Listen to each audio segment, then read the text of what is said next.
Avant de commencer, n'hésitez pas à vous abonner à la chaîne et d'être courtois dans les commentaires. Du côté du Burkina Faso, l'ascension du capitaine Ibrahim Traoré du front anti-djihadiste au sommet du pouvoir.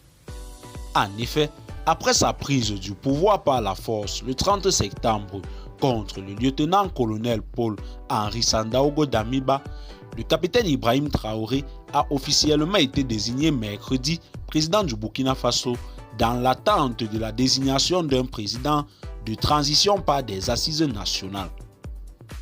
Parcours d'un jeune officier devenu le plus jeune chef d'État au monde. Au grand marché de la capitale burkinabé Ouagadougou, la photo du capitaine Ibrahim Traoré, béret rouge de l'armée de terre sur la tête et tenue militaire s'affiche désormais sur les étals de photos à vendre aux côtés de celle du héros national Thomas Sankara, président putschiste assassiné en 1987. Le jeune officier de 34 ans, ce qui en fait le plus jeune chef d'État au monde devant le président chilien Gabriel Boric, 36 ans, a renversé vendredi 30 septembre le lieutenant-colonel Paul-Henri Sandaogo Damiba, lui-même putschiste en janvier 2022. Natif de Bondo-Kiu, il étudie la géologie à Ouagadougou et rejoint l'armée en 2010.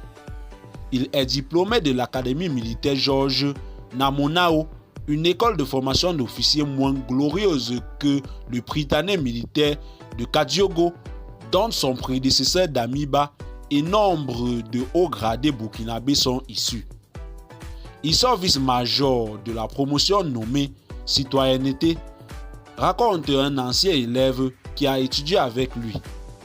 Il y était discipliné et valeureux, assure-t-il. Un capitaine respecté de ses hommes. S'ensuivent 10 ans de carrière au front, il est déployé dans le nord et le centre du pays, frappé par les attaques djihadistes, puis au Mali en 2018, au sein de la mission de l'ONU, la MINUSMA. Il est nommé capitaine en 2020. Un fait d'armes marquant survient cette année-là quand la ville de Bazalogo, à une quarantaine de kilomètres de Kaya, dans le centre où il est alors basé, est attaqué par des groupes djihadistes qui menacent de le faire tomber. La route étant réputée minée, le capitaine Traoré entame alors avec ses hommes un rallye commando à pied, raconte un officier supérieur anonyme pour libérer la ville. Et bien, chers téléspectateurs, c'est tout pour cette note d'information. Laissez-nous en commentaire vos impressions et à très bientôt pour une nouvelle note d'information.